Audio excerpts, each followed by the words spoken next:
Hello, everybody, and welcome back to the MovieBuffs Podcast. For those new to the show, thank you for listening, and I've been on every single episode. For those of you who are not new to the show, stop lying. Thank you for joining us. If you like the show even this much, make sure you like it, subscribe it, share it, do all of the podcast things. Follow us on YouTube. We're going to be doing a few different topics today, so check the link in the description for all of those time codes. My lovely, beautiful, talented co-host, Tyler L. Tigre Valencia, is going to be adding those. So Tyler, what you up to, man? Not much. Excited for this episode, especially since it's such a trending episode in terms of the topic of the Flash. And let's just say this episode is going to be a bit of a flash in the pan. Exactly. You know what? We're going to kick it off with some news. So we're going to warm it up as always. Got to make sure that those muscles are feeling nice and ready for everything in this episode. And got a lot of comic book movie stuff. The first one being, and you and I have already been joking about this in text messages and messages on Instagram, and it's Kraven the Hunter. New trailer released, and you've shared it with me, but what is your initial reaction to share with the audience? Okay, Tyler, as an entertainer myself, both on this podcast and in my life, I want every movie to be good. I have high hopes for every single film, every single piece of art anyone's ever made. I have a lot of respect for everybody that works on it, below the line, above the line. It's an incredible art form. But I got qualms. And my qualm is that this movie exists. I was positive it would never happen. And here we are, baby. They got two trailers. Aaron Taylor Johnson's inexplicably powered now. He's got lion powers. For anybody who doesn't know, Kraven the Hunter, just a Russian guy with an accent and a vest. Guess what he doesn't have in this movie? An accent or a vest. He doesn't have powers, but they gave it to him. I don't know. It looks like a movie. It's got the same exact heroes, villains, watch, don't, bad guys, good guys that Morbius, and Venom had. Like I said, Mobius, I meant it. But yeah, I just got qualms that this exists because I was proven wrong. That's my entire reaction. I've been joking to myself, nobody else, because I think my wife has gotten past my randomness jokes. But with this one and watching it, and then also seeing how this was trending on Twitter, just people being stoked for it, I'm like, do people just forget about the last Sony 5 movies? they put out? Do they just not remember Venom? Do they not remember? Hey, I haven't seen it yet, but Into the Spider-Verse, Beyond the Spider-Verse, apparently are amazing. Animated. I'm actually going to see that on Friday.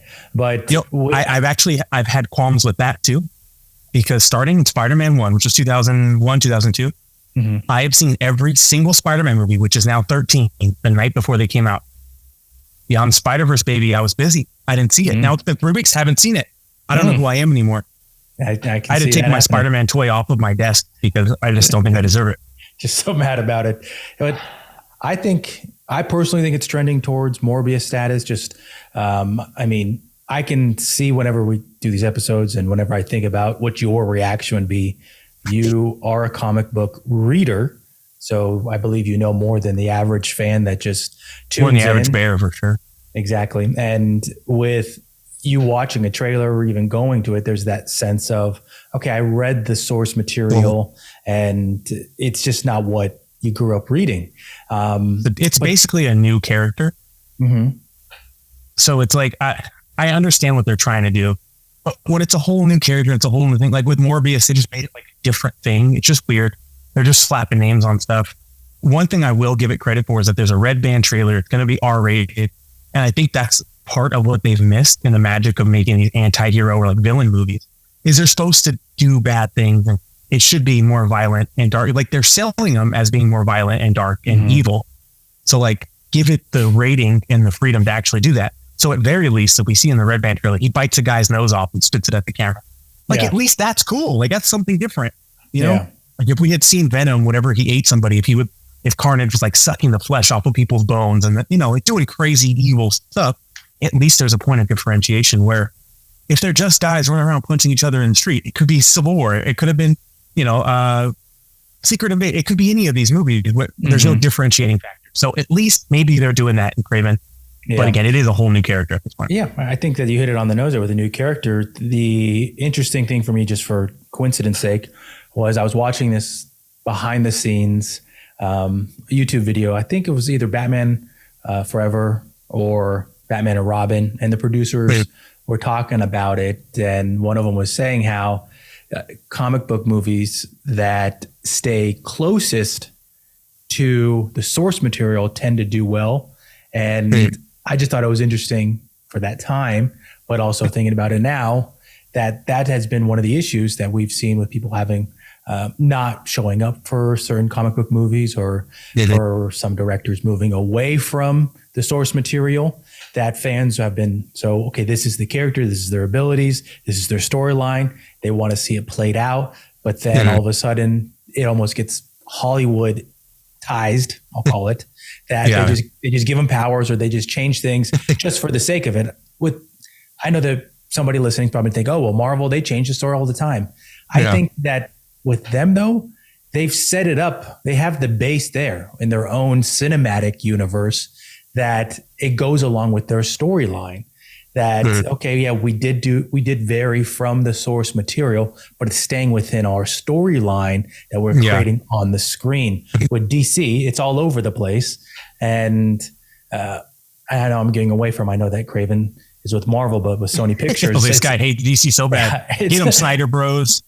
With Sony Pictures, I mean, I think that's literally the example of it's all over the place with everything that they do. But that's just my opinion. Yeah, I think what Marvel has done when they adapt it versus what maybe some other people have done is that they're not embarrassed of the source material. I think that's where you really have that disconnect with fans, when you want us to come see it because you have our favorite character, but you're too embarrassed to give them the costume or the storylines or the powers or the fucking personality like they did with the first Deadpool. Like, we're embarrassed to give them all of the things that make it popular, but you still want us as fans to come see it.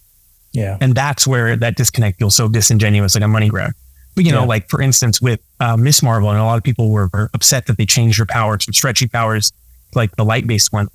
But it's not because they're embarrassed of the powers. It's because they want her to not be the first person with stretchy powers, because they're doing a Fantastic Four movie in 2 years. And there needs to be a reason Reed Richards is special. Yeah. And in the comic books, they were introduced inverted. So it's like, when that embarrassment is there, it creates a disconnect, and it feels like a money grab, and nobody wants to be tricked. Yeah, you're right. I want to see something I love, I don't be tricked into buying inferior product. Agree. Moving on here with something interesting when I was just doing some research for this episode and finding some interesting questions that we could talk about. Gal Gadot was in an interview talking about Wonder Woman, and she kind of hinted at a possible return, which I think it opens a huge can of worms, because we've spent, I can't say we, people have spent, accounts on Twitter have spent hours and hours lamenting that she's gone and that James Gunn needs to be fired. And yet nothing has even come out from him. So I was just going to say, it's a little unfair. He has no say in anything that's happened. Hasn't put anything out, but I think it also shows that we don't know anything about the future of DC. And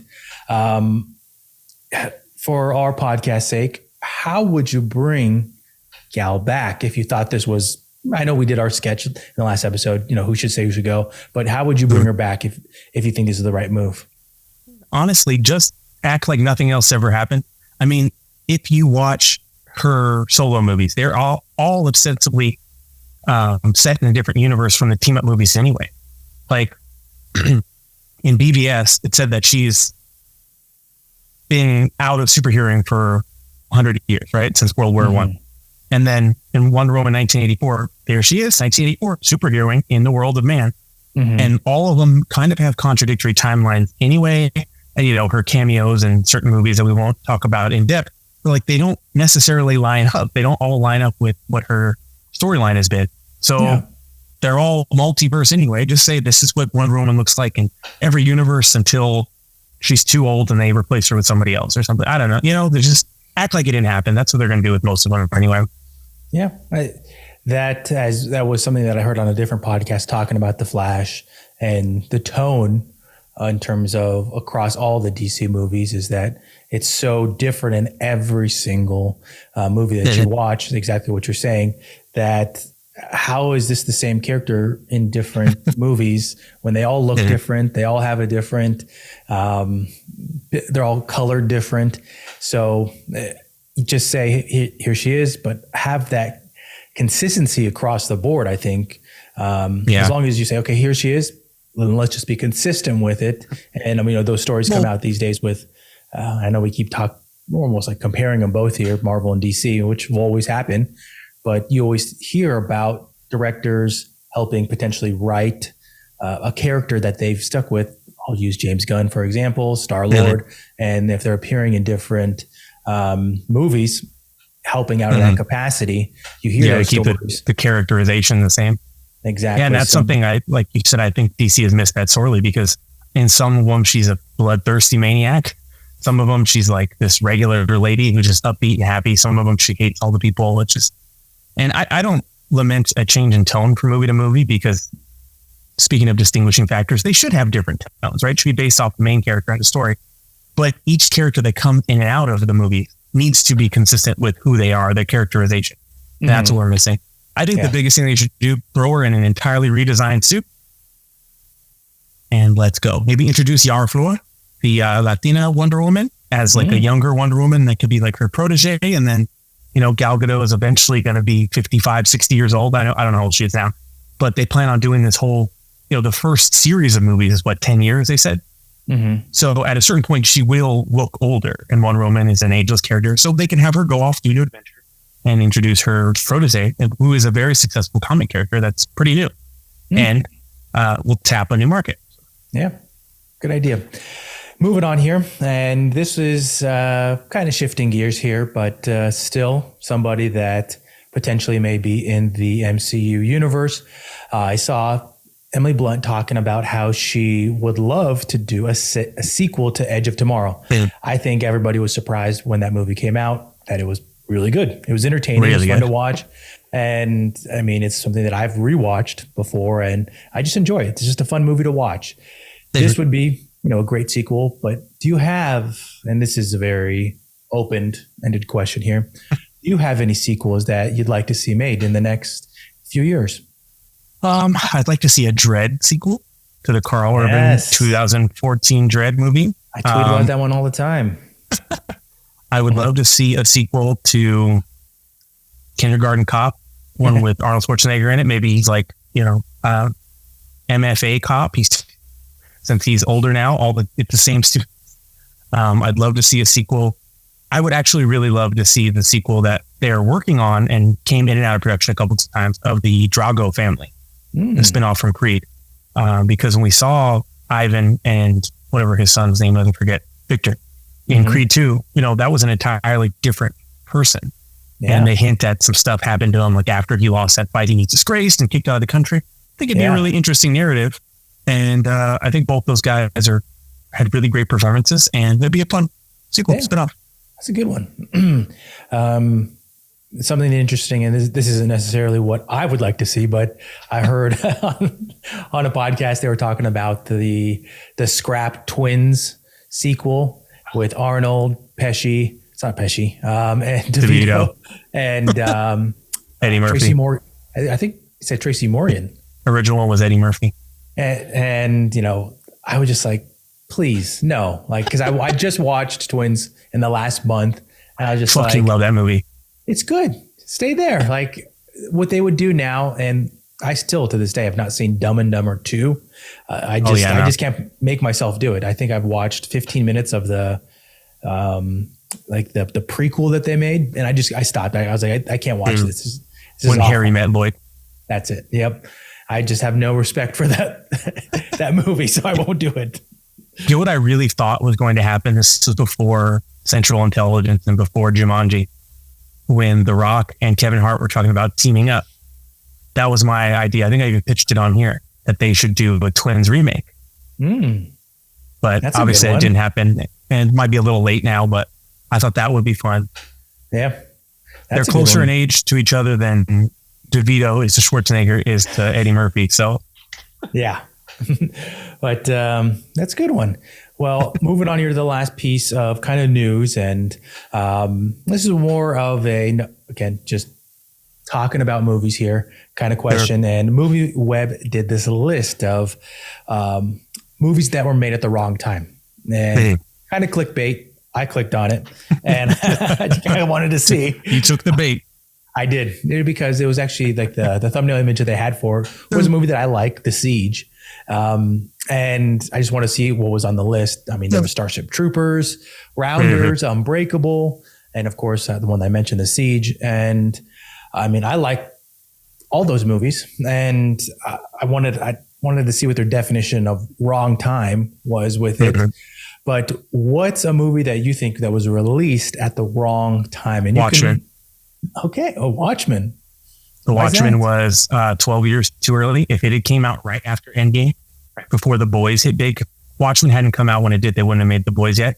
If they had done it 10, 12, 13 years into the superhero boom, they have a deconstruction that looks back on the genre once the genre in film is better established. I think it would have been the hit that it could have been.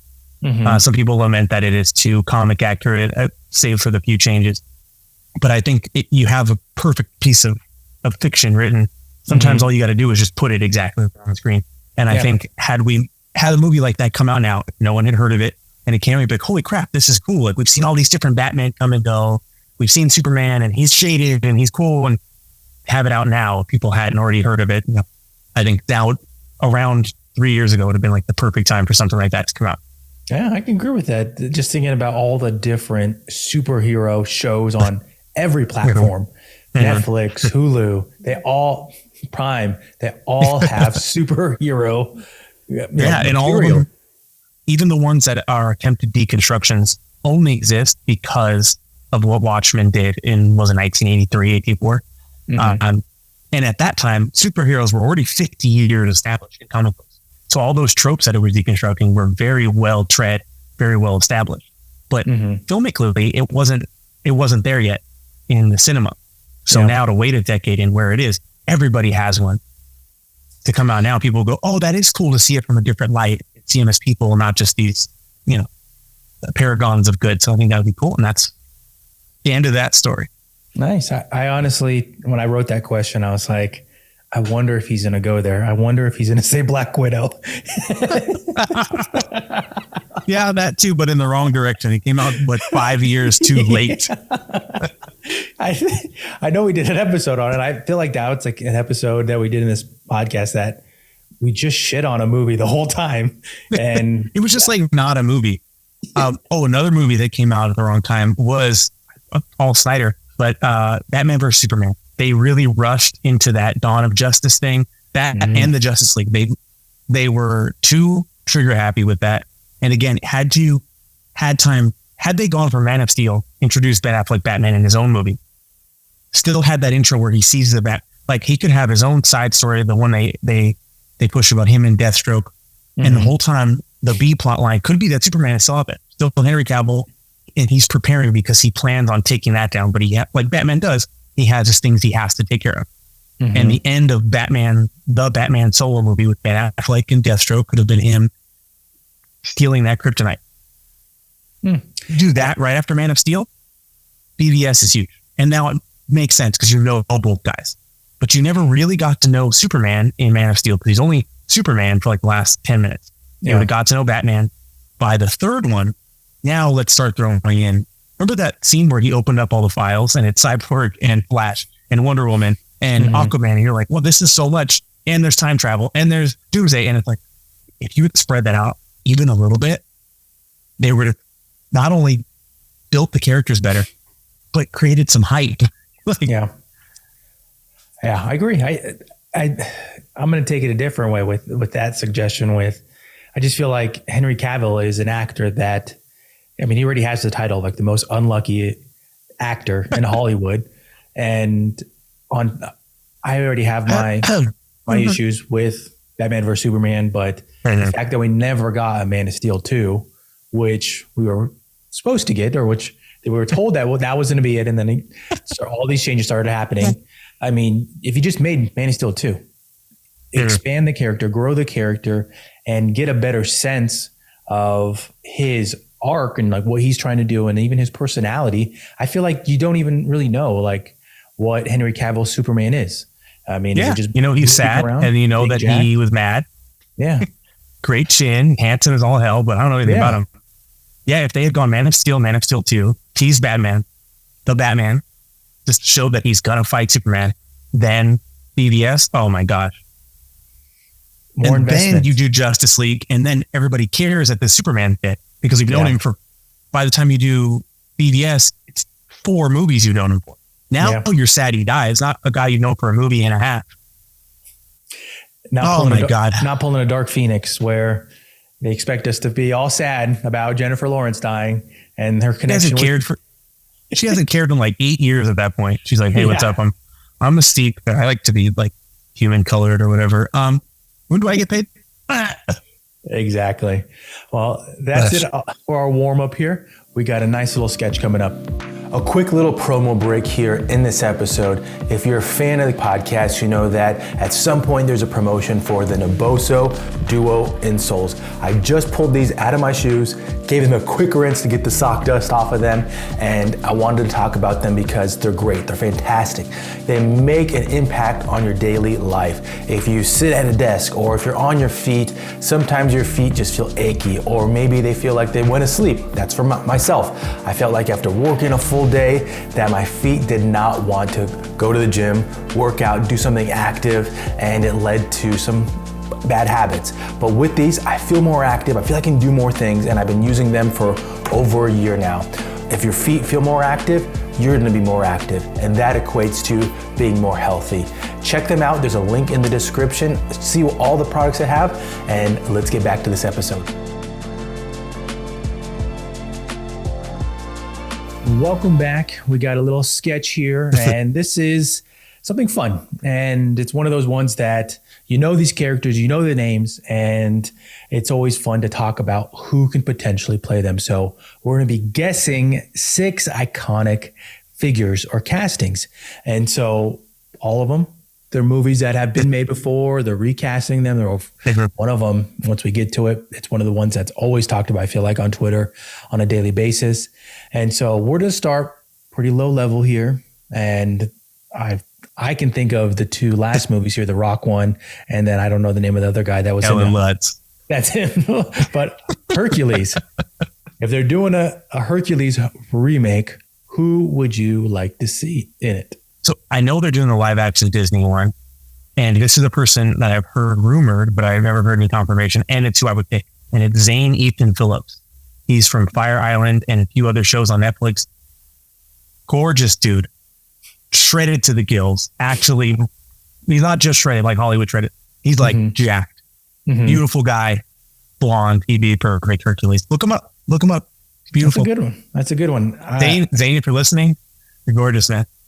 I will actually pick the person that this article was actually written about. I stole a sketch from something, and it was all. I'll just say it was about Chris Hemsworth. It was like 6 roles that Chris Hemsworth could be cast in, and I'm actually going to pick him for this one. Wow, not just because you sent that. Probably because that random reel that you sent me of him working out recently. Oh my gosh! But I think Chris Hemsworth fits right into it. Do you want to explain what the reel was about? I do not. Health and fitness is his game these days. He's even got his Limitless show. Yeah, he would be a good fit. He's spitting this in your mouth, Tyler. What? Well, who else we got? Next character here, and I don't know anything about this content, this IP. Phantom of the Opera. Oh, when I saw Phantom, I thought you meant the Phantom, the one that Billy Zane played, and I was going to say recast it with Billy Zane again. Phantom of the Opera, I know nothing about it. I know there was a movie made with Emmy Rossum, where she was like 18, and Gerard Butler was like 36. I was like, and apparently Gerard Butler can't sing, so let's use him again. That was one of the ones that when I looked it up, I was like, Gerard Butler is in this? And yeah, dude. I'm not a big musical person, and that's one of the neither was he, apparently. That's one of the things that my wife loves. I mean, there's only one musical that I feel like I do like, and it's The Greatest Showman. And but other than that, let me talk about again where I got this this sketch. You could just take credit, dude. I couldn't see Chris Hemsworth being the Phantom of the Menace, but that's just me. Phantom of the Menace. Yeah, me neither. Especially because that's not anything. I know Phantom of the Menace. Phantom of the Opera. I was like, why did I say that? Menace. Because episode 1. Yeah. Well, let's get back to one that you and I both could talk about, and that's James Bond. One I've heard I've heard thrown out a lot. There's, the usual suspects that say Idris Elba, who's 50. They say Henry Cavill, who we talked about this before. He's too big. Yep. He's just not a sneaky man. Yeah. He's also, 39, he'd be 42 by the time making this movie out, at least. But one I've heard a lot, and I think works, is Aaron Taylor Johnson from Craven. He's our age. He's in his early 30s. He's fit, but he's not like Henry Cavill, broad as a house, where you're like, that guy's not a spy. That guy's jacked as shit. Yeah. He's a very fit guy. He's handsome. He's British. And he's young enough that if you cast him now, I think he'd be like 36 by the time they put the first one out. You got a cool 14, 15 years before, he's Daniel Craig's age during his last one. You get 4 or 5 movies out. That's not a bad one. I haven't heard that one, but that's a good one. I mean, before I get to my suggestion for it, or I would pick, with Henry Cavill, I recently read a quote about, there was rumors before like that he wasn't in shape enough. And the director of Casino Royale came out and said that, no, that wasn't the case. His body looked great. He's super handsome. That was not the case at all.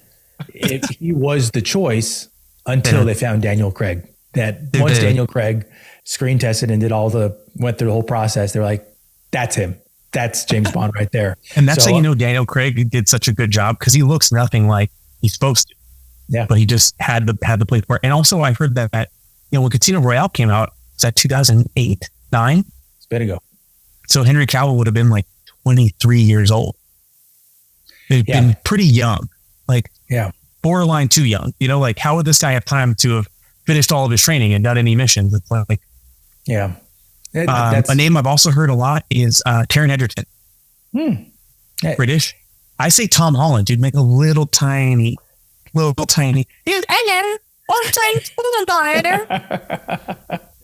almost the same age as me, but still. I'd give it to, and I've said this one in different episodes, is Richard Madden. I mean, I kind of went back on it. He's in that show on Amazon, The Citadel, and he has an American accent. It just makes me so mad. And the show you love. For multiple reasons, I don't like it. But if you watch The Bodyguard on Netflix, it'll honestly make you think, okay, he can be James Bond. King of the North. If you watch Game of Thrones, he's a very lovable character, and I think he can fit right into it. He is, I believe, Scottish, which shit, they don't have. Oh no, wasn't Sean Connery Scottish? Yeah, but, and fucking what's his name? Pierce Brosnan's Irish. But he's somebody that has the acting chops, has the look, he has the sex appeal, all those things, and in that genre. He already does stuff in that genre. Again, if he didn't do The Citadel, where I was so mad to see him in it with an American accent, but that'd be my pick. Okay, cool. Next one here, and I honestly think, without saying it, I think that you and I will have the same pick. Indiana Jones. Don't. Okay, never mind. That's my pick. Who's your pick? Wow. I'd honestly go with Chris Pratt. Oh, okay. Let's see, with Chris Pratt again, he's getting kind of old. He's 44 now? Something like that, 45. And they've said that they will not do it without Harrison Ford. So what I think they're going to do, a very ghoulish thing. Harrison Ford will pass away one day. And 5 years after that, there will be an all CGI. It will be an all CGI Indiana Jones movie with a 27-year-old Indiana Jones. But I don't think that's some characters, you got to leave it. I feel like it was maybe 5 to 8 years ago, I saw this fan art, and I had Bradley Cooper in the outfit, which I thought that was another interesting pick. Again, I can see that though. So. I can agree. Leaving it. I mean, mostly go ahead. Unlike a lot of these characters where, people have played them for long periods of time, whatever, here and there. He's been playing Indiana Jones since 1982. It's an incredible amount of time. Yeah. He's obviously been in every movie. They created a character. He was the guy.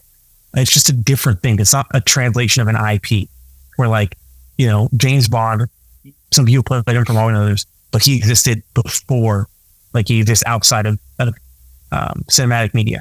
Hercules, Phantom of the Opera, all of them. But Indiana Jones has only ever existed as him in a meaningful way. So it's kind of weird. I don't know. It feels different. I could see it too, just from the fan backlash. I mean, we saw this with Solo and people, that's not my Solo kind of stuff. And Harrison Ford is Indiana Jones. And he just is.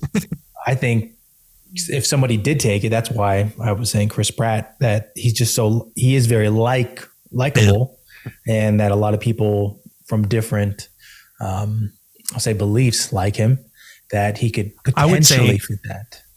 Speaking of lovable guys, let's go with somebody in the franchise. Ke Quan comes back as Short Round, right? He has a little adventure. We know he can still kick ass. We know he's charismatic, but always lovable with all shit. He comes back and he has a kid, right? Because Ke Quan just turned 60. Mm-hmm. So he could have a kid who's 30 years old. You cast a young, lovable actor. And again, now you're opening yourself up to these new markets, a new age demographic, and you can keep it going. Get a guy who's like 30 years old, and you can make it more like you can go down the road. We know Ke Quan, I don't know what his character was like as Short Round, what's happened to him. Maybe he became a badass fucking explorer. We know the real guy knows how to fight. Yeah. You could turn it into more of an action adventure movie instead of the swashbuckling one. And you could add more fight scenes and just go a whole different way with it and call it like, Short Round and Indiana Jones adventure, and like keep the IP going without like forgetting about what happened. That's a good one. Look at that. Thanks, Disney. I'll take my check in the mail. I just say coming up with spinoffs all the time. That's Ron's thing.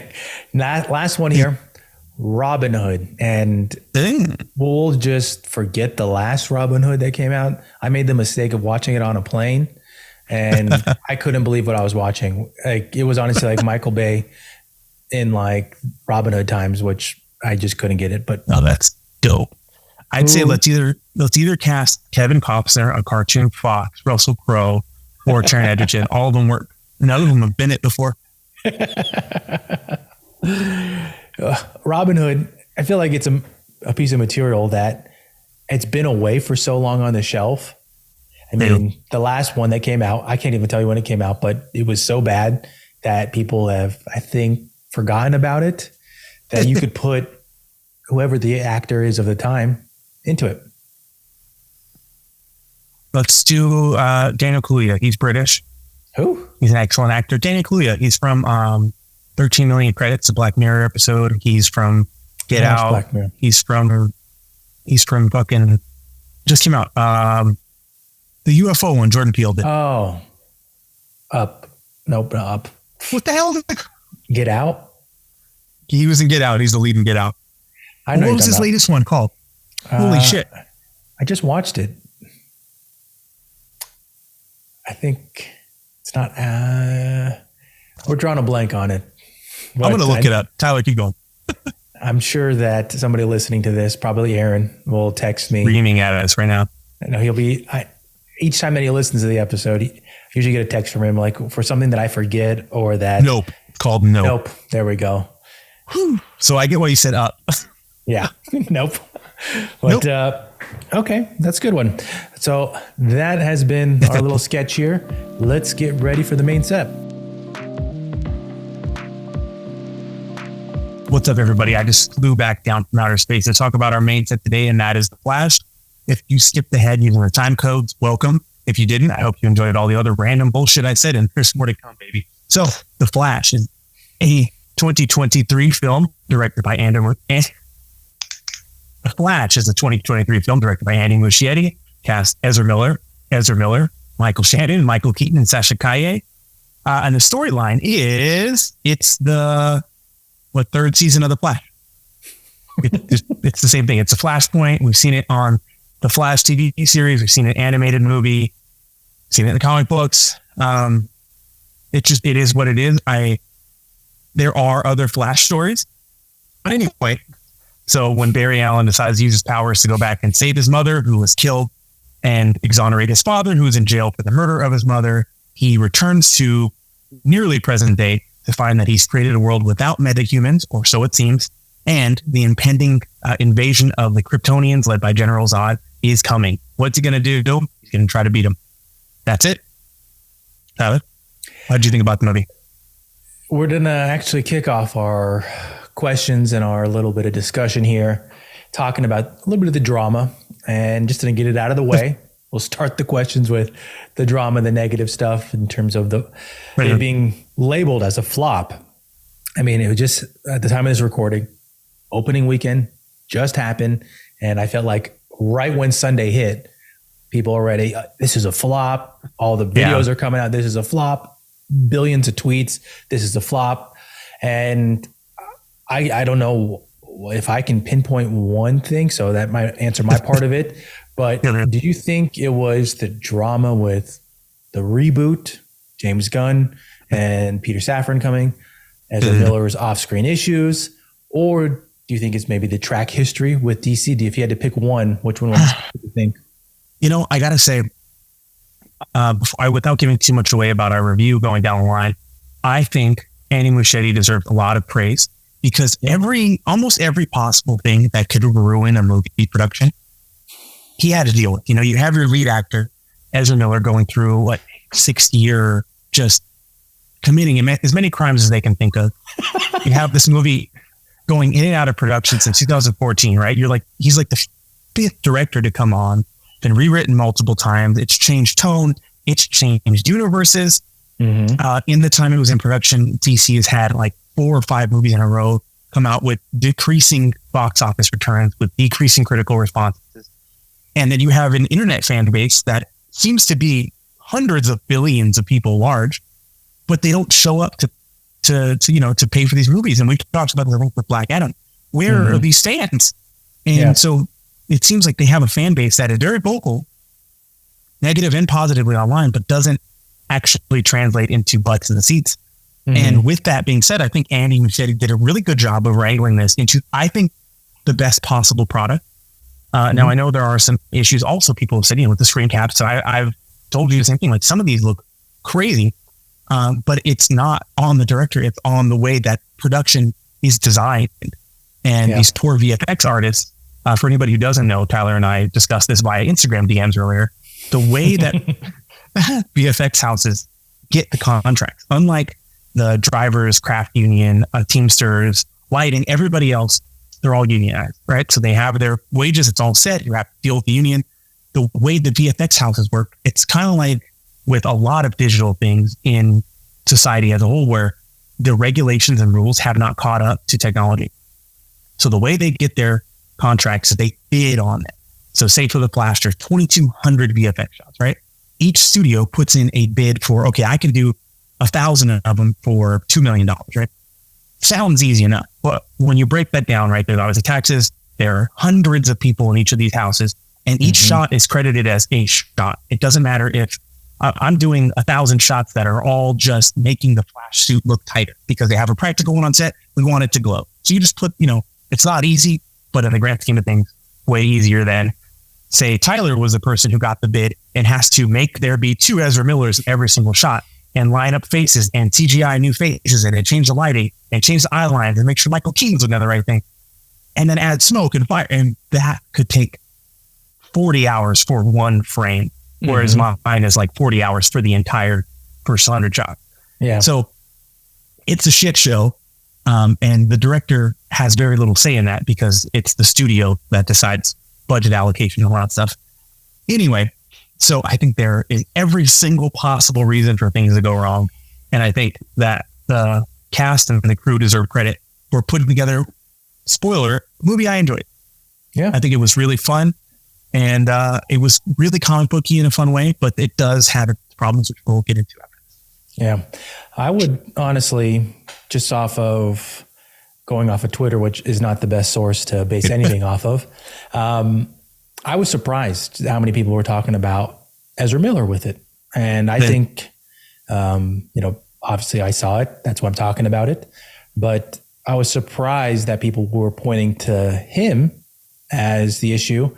But I think it speaks to the average fan, or less than average fan. that goes because it's a new movie. Maybe they haven't seen the other DC movies. They're maybe not even on Twitter or social media. They don't know any of the drama that's going on. But maybe they heard about Ezra Miller and all the things that he's done because it maybe made regular news or the news that they're watching, and it's on there. And like, okay, I'm not going to support it for that. And I think that that's the audience that sometimes the ones that are not involved in any of the stuff that we talk about in podcasts, that they're not on Twitter, they're not on any of that kind of stuff. And with Ezra and how they have portrayed themselves, it's been one of those things that we can't say any of it's good. And so I think that it was one of those things that it's hard to talk about because we don't want to get into it. We don't want to talk into the legal issues. But I do think that sitting back on it, letting some time pass, reading what's going out on the internet, that it has made an impact on the opening weekend. But we'll see if that changes in the second week, third week, and potentially more people going out and seeing it. Yeah. And I've heard criticism of some people like saying that, it's one thing for actors to have breakdowns and do illegal stuff. It happens all the time, right? There are a lot of actors that we know and love in the MCU and other things that have done pretty horrible things. Yeah. Somebody who's open about it and has made a big turnaround in life is Robert Downey Jr. He's like a repeat felon. He's been on parole, and he's changed his life, and people deserve redemption. But a criticism that I've seen other people talking about the movie is that, yes, Ezra Miller should be allowed redemption, but that Warner Brothers and DC as a studio never once said, hey, this isn't cool. They said, yes, we hope Ezra gets help. But they kind of tried to sweep it under the rug. And I get it because you don't want to, besmirch your lead actor. But it's one of those things like, is this how the studio wants things run? They're like, Ezra Miller keeps committing crimes. Cancel Batgirl. Like, what is going on? And I think for people who know the drama, it is hard to look past. Yeah, agreed. And for maybe people who don't, they're thinking about seeing the movie. They go to Google it and you see an article about some of these crimes. You're like, oh, I'll stream that next month or whatever. Like I'll find a way to watch this for free. Yeah, I think that is a genuine problem. Yeah. Well, segueing here to something positive that I know that we're both going to say it's a good one. And going into it, I already heard a non-spoiler review about Batman, and with it was my man Charlie on YouTube talking about how Andy Muschietti, how he depicts Batman. He was very impressed. He enjoyed it. And I thought that all the Batmans, I'm not going to say, or actually we can give the spoiler. Spoiler warning if you didn't know that we're getting into the movie now. We're going to be talking about spoilers, all the deep stuff. So before we go full spoiler, did you like it? Yeah. Yes. Okay. I actually did like it. All right. So our non-spoiler reviews, we both liked it. Would recommend it. It's fun. Yeah. And now spoilers. Like there's 3 different Batmans in it. I mean, 4. 1, 2, Adam. Oh, I guess. But with 3 actors that are actually in it, I mean, you see different versions of it. And I honestly thought that the beginning with Ben Affleck and the opening sequence, that was one of the best Batman sequences I've seen in a long time. That's like right when I saw, I was like, why haven't we seen Batman like that? And right. But I had one qualm with that. Go ahead. Is that he knows what the assignment is before he's leaving, right? He said, it's so-and-so's son, do it, blah, blah, blah. Why does he have his armor on? I would have loved to see the base suit without the additional armor because he's fighting thugs. He doesn't need the extra armor on the suit. Second thing, I didn't like the bulldog cowl. Third thing, all of the stunts, Ben Affleck was never on set for any of the stunt work. So the mouth replacement is a little bit obvious. Fourth thing, Ben Affleck spoiled this entire scene in his interview on Smartless 2 months ago. Fifth thing, I don't like that they reused the lasso of truth gag from the bad Justice League. Sixth thing, I did enjoy the scene. It was really fun. Did you think that, I mean, this is kind of mushing together one of the other questions in here talking about the opening sequence. Did you think that there was any tonal shifts between some of the parts in it with, you said the lasso of truth, Wonder Woman showing up, and the rest of it? Yeah, like the Wonder Woman inclusion, again, I wish it wasn't spoiled. And just that joke itself, I get it, but it felt out of place because this Batman, I don't know, I wanted to see him just be himself. But I really did love his Bruce Wayne when he's just like, hey man, my life's fucked up, but yeah, if it wasn't fucked up, I would be somebody else, and you got to be cool about it. And then he's proven right. But I really liked all the Batmans. I didn't like Michael Keaton hiding in a cupboard and throwing flip-flops at people, but hey, he's always been a maniac. Yeah. Can we go back to Ben Affleck for a second? On that podcast that he was talking about how he just figured out how to play it. I will say that I agree that when he was being Bruce Wayne and talking with the Flash, that I honestly got the sense, oh, yeah, this is a good portrayal of him. Yeah. And I didn't get that in the other ones. Yeah, I think the biggest difference is that, like, you know, when you can tell like a singer or an artist, whoever, they're pushing to get something out. I feel like this one, it did come with the most ease. And I think part of that is his life has been a bit of tumult since they started this, right? He went through a divorce. He went through rehab. He had a bunch of problems in and out of his life. The movies didn't do well. People were berating him online. And I feel like maybe personally, he's at a point where now he can produce that performance without pushing it. And it felt like it came like with ease, you know, like he was just being instead of like, you know, acting as much. Yeah. One small thing before we move on to the next question. One of the things I like about Michael Keaton's Batman was I feel like he had an outfit for everything. When he built like that whole rig to try and give the Flash's powers back, he had like this jumpsuit on. Like, who has like just like this cool electrician jumpsuit just sitting around that, okay, oh, what are we doing right now? I'm going to go put that outfit on. Outfit for everything. He was on the computer, he had his little ascot and like a little tee. He's like, I'm on the computer. The biggest miss in that whole Keaton thing for me was when they open up the vault and you see some of the best fucking bat suits ever made in live action, and he doesn't put one of those on. I thought they're really cool. If for like the Supergirl scene, he has a black one because it's infiltration suit, and then we're gonna go fight Zod. He has that big gray one with all like armor up the chest and the goggles. We're both sick. Or he pulls out another one that's like a giant neck suit. I think that was a missed opportunity to have one that like he's in the plane and as it crashes, it deploys like an Iron Man suit. And he like tries to fight the Kryptonian and like, it's still not enough. That would have been sick as fuck. I'll time travel and add that. So continuing on with this Batman talk here, what do you think about Muschietti and his appointment for the future Batmans? I'm excited. Honestly, like I said, I think he put together, whether you love it or hate it, the best possible version of this product that he could with all of the circumstances. And I think given better circumstances and more control over, like, you know, James Gunn has even said, like, this is about having creators create the thing they want to do and we'll work it to make it make sense. It's not about this is what has to happen. So to give him a little more control, give him more time and like hopefully less disasters and distractions. I'm really excited because his Batman stuff was so solid. Every single one of them. Yeah. The fights were great. Yeah. And I thought it was really fun to see when Keaton was like, you know, when you see in the commercial, like, he can't move like that. But in the movie, he goes, this is going to hurt. And then he goes and fights. And then like he's limping the rest of the movie. He's all cut up. Yeah, they showed the cuts, all that kind of stuff. I thought the fight scenes with him, they were some of the best Batman fight scenes I've seen. Whatever fighting style that was, whatever mix of fighting styles that was, I dug it for a Batman. It's like that Batman was watching Ben Affleck in the warehouse scene. I was like, I can do some of that. Yeah. I think that one, until proven otherwise, is still number one. When I know you like that. Until that's beaten, I mean, I don't know. It's hard to top that. When he just kills I know he kills all those guys, but oh my, he just wrecks their shit. It's so cool. I know.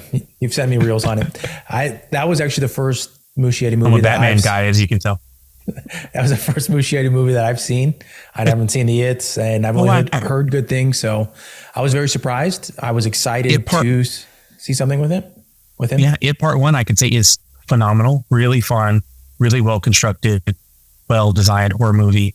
It Part 2, I think we've talked about it a little bit, kind of falls down only because when they're adults facing their fears, it's less scary. Like it's less in like some of the guys, like it's Isaiah Mustafa from the Old Spice commercials. Like this guy's huge and jacked, and like I'm not scared about him fighting it. But when it's little kids, it's more emotionally investing. Anyway, back to what you're saying. Yes. With it, with this movie coming out, we already start to hear all the things that happened with production. And then one of the interesting ones I thought was about the end scene. Now, I already mentioned that there's 3 Batmans, and if you somehow have stayed off social media, you don't know that George Clooney shows up at the end, everyone's least favorite Batman. And from what has come out, though, that there was 3 different end scenes or courtroom scenes filmed. And with one of them, I think Henry Cavill, Gal Gadot's Wonder Woman was there, and another one, it was Michael Keaton's, and Sasha Calle was there, and then the one that they finally landed on was George Clooney showing up randomly at the end, and the Flash asking Iris West out for a date. But it was something that I was actually surprised from the fact that I thought there was going to be something more to set up potentially what's coming, but I don't think that's going to be coming out for at least another, 2 years that we'll find out anything. Do you think that they picked the right ending?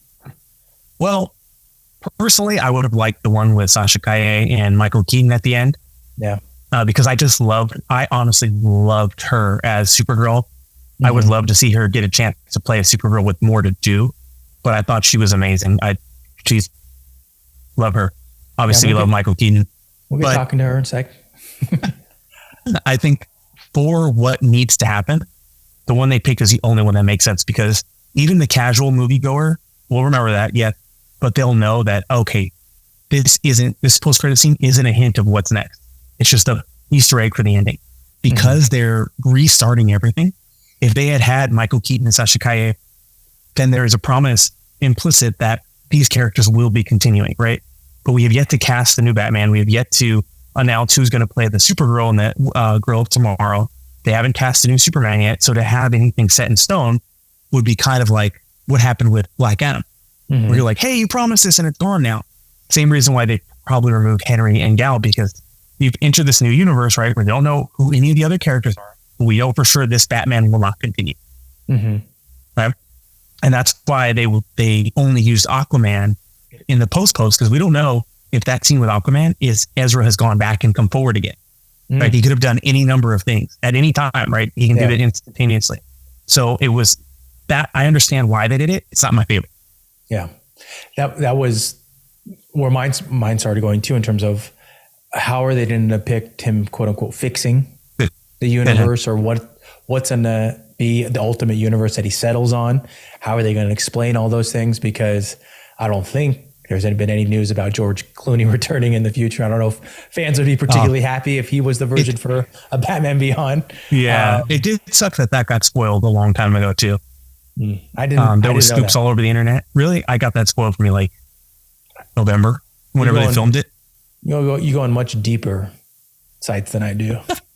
Yeah, because it was like scoops on it, and then one of the dead giveaways was George Clooney was doing press for, I think it was like Fool's Paradise, the movie he did with Julia Roberts, and he kept talking about Batman. And everyone was like, there's only one reason he talked about that, because there's a movie coming out where he could play Batman one more time. And so it was kind of like implied by him and spoiled by the internet, maybe through that implication, but yeah, that's good. I think let's pick up right where you talked about with Sasha Calle's Supergirl. And I mean, for me, without her even saying it in the movie, the whole discussion about hope and what the symbol stands for, I got that sense right off the bat. And I thought it was great that they mentioned it. And I'm guessing this was whoever wrote it, or even the director, making sure that just covering all bases. I feel like, and I know that that's been one of the big knocks on Henry Cavill's Superman, is that if that's what the symbol stands for, why don't I ever feel like there's hope for a better future?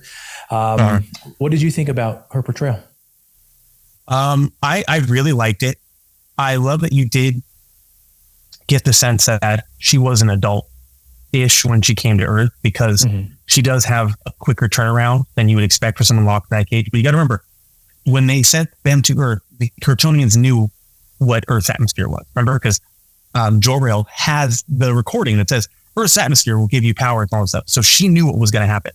So it makes a little more sense why she has a better handle on it. She came out as an adult. Maybe in her pod, there was like, she was watching, information like this is what's going to happen. I loved, like, she got a lot of emotion across. She a lot of hope. Yeah. And she got a lot of story conveyed with very little time. Yeah. And I think her suit was fantastic. Yeah. Haircut was cool as hell. I mean, it was a cool haircut. And I really hope she gets another shot. And again, for me, this is something I hit on all the time, but I always love some Latino representation. And Sasha Calle is a Colombiana. And it was really cool. This is her first movie. I was reading her wiki, and she joined the cast of Young and the Restless, something like that, in like 2019. And there was like immediately cast in this movie. So it's just really cool for this like young actor. She's like, gets to represent her community, gets to like have a dream job and crushed it. It's always fun to see. So I loved it. Yeah. I think I heard her say about, being cast, that growing up, she had, I think, a poster of Gal Gadot's Wonder Woman, and the fact that she's in her own Supergirl outfit, being a superhero, it's a dream come true. And, one of the pieces to kind of segue and expand on here, and this got pretty, I think, spread across a lot of accounts, was a interview I think James Gunn did for, I think it was Vanity Fair. And he was talking about his favorite comic book movies of all time. I'm pretty sure I watched it. I did watch it. And he talked about the selection of Christopher Reeves and the process that Richard Donner went through with finding an actor, because at the time, Reeves wasn't the obvious choice. I think he was more of a theatrical actor, that he wasn't on screen as much. And so his selection had a little bit of negativity surrounding it. But I think what Gunn talked about mostly was that his ability to portray that hope, that innocence with two distinct characters, whether it's Clark Kent or Superman, and have that made for it to be a great casting. And something that they're going through right now with selecting the future Superman is who has that ability to display hope, display the ability to reach the audience that way. So I thought it was interesting that came out. But I mean, with all the castings they're talking about, who knows who's going to settle on. But going back to Sasha, I think that the fact that she is kind of an unknown, and just how you said, she's really only been on The Young and the Restless, I think that was almost in her favor. That there's no, when you see her, you're almost shocked, because you're like, who is she? I want to know more about her. And she's not in it as much. You're just like, okay, is she coming back soon? Like, I want to see her be Supergirl more. Yeah, and there's no baggage with it. She's just a fresh slate. And like you said, when you see her, you see Supergirl. You don't see, maybe a bunch of crimes. Yeah. What, getting to now, favorite scene. What's your favorite scene in the movie? Honestly, the stuff with present day Barry going back and interacting with his mom.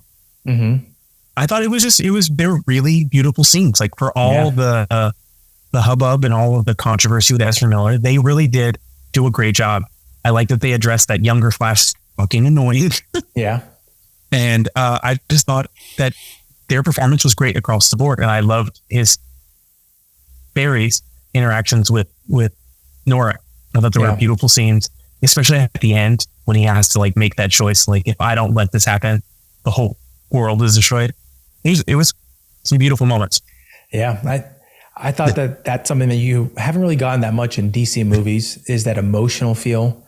And I've told, probably you told also my wife, also Aaron, our big fan, how I'm not the biggest fan, but the biggest fan of Ezra Miller.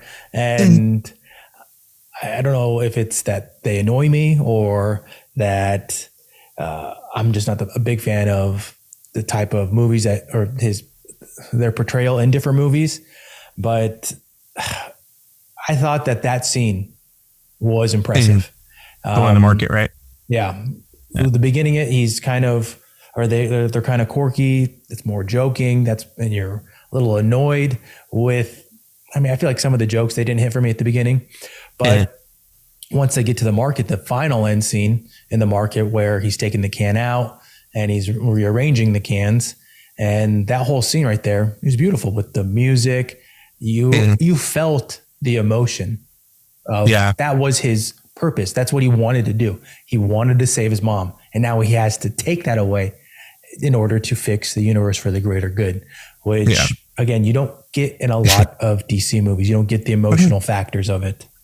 I think when James Gunn was talking about this movie, how he like really loved it, I think that's why, because that's the kind of thing that James Gunn has always said is present and is the core of every one of his movies, is that it has to be about a character, emotional journey and development. And to have that for the Flash, it's like, I do get why they've said that, you know, they would like to bring back Ezra as the Flash, because all this groundwork now is gone if there's a whole different face attached. And I get why they didn't do the Grant Gustin switch at the end. It's like, because the context changes once you don't, you know, the different person. But I did love to see my guy, Nicholas Kim Coppola, be a Superman. I wonder if that confused regular people. I think if anybody has not seen that documentary, I think it might be on Showtime. Man, The Death of Superman Lives. Yeah, might be on Showtime. Maybe it's on YouTube. Check it out. You'll know why that scene's in there. I know that my wife was confused about it. Nicolas Cage has got a Superman that's drawn to look like him now in the current comic book run of Batman Superman World's Finest that just came out. So, pretty cool. My favorite scene was probably the build up, the team up, them coming together. Like, yeah, let's do this. Flying in the Batwing, and then just the fight sequence there, and Barry just figuring out how to fight, use his powers. It was fun.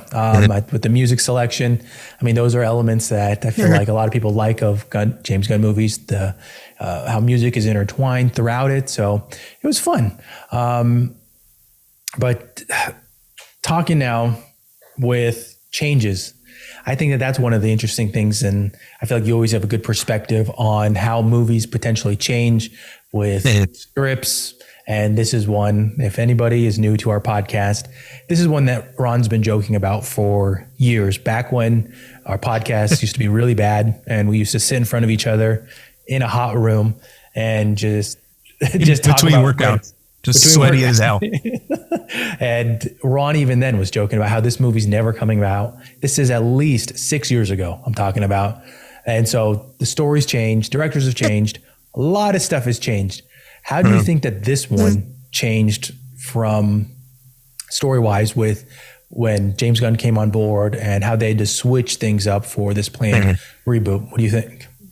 I think the biggest change is what we talked about with that post-credits, or that, or not the post-credits, but the ending scene, where it's like, okay, if we want, you know, obviously they're banking on this movie making a lot of money, because that's what you always hope for. You want your movie to be successful.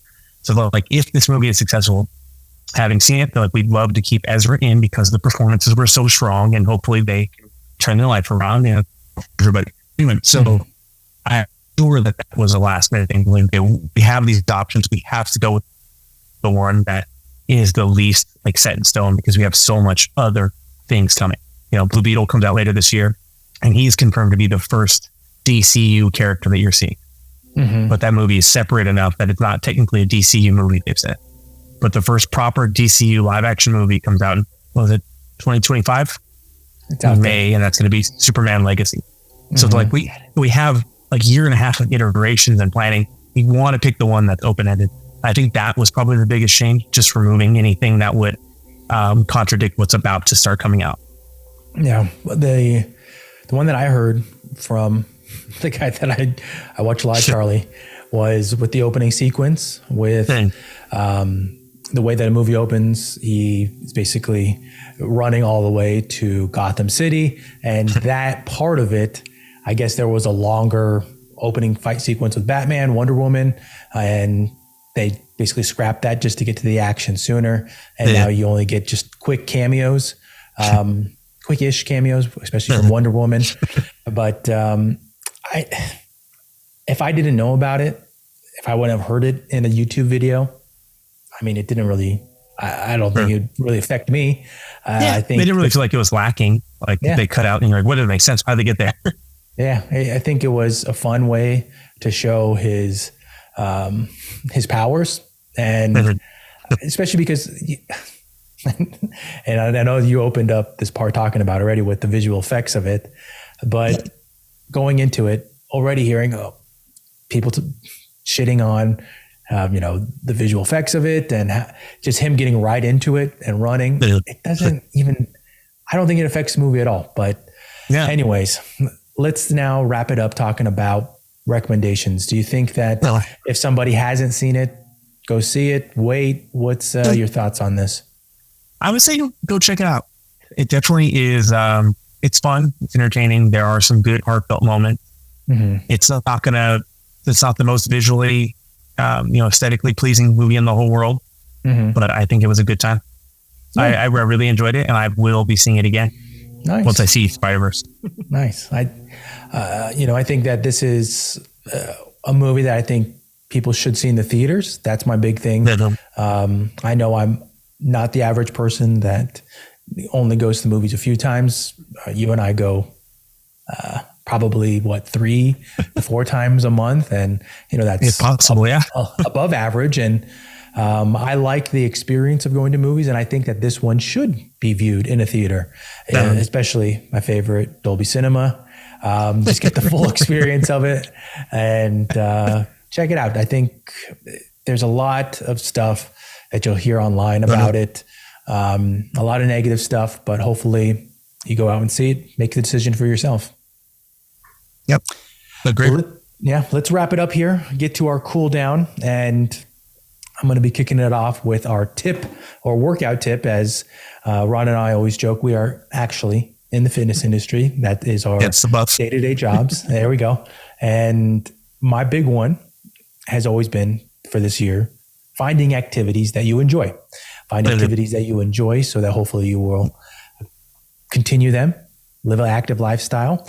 And I think that a lot of times we get set on things have to be sets, they have to be reps, they have to be using dumbbells, weights, but activity and fitness and exercise can be anything. It could be riding your bike, it could be walking, it could be a plethora of things that don't involve any type of weights.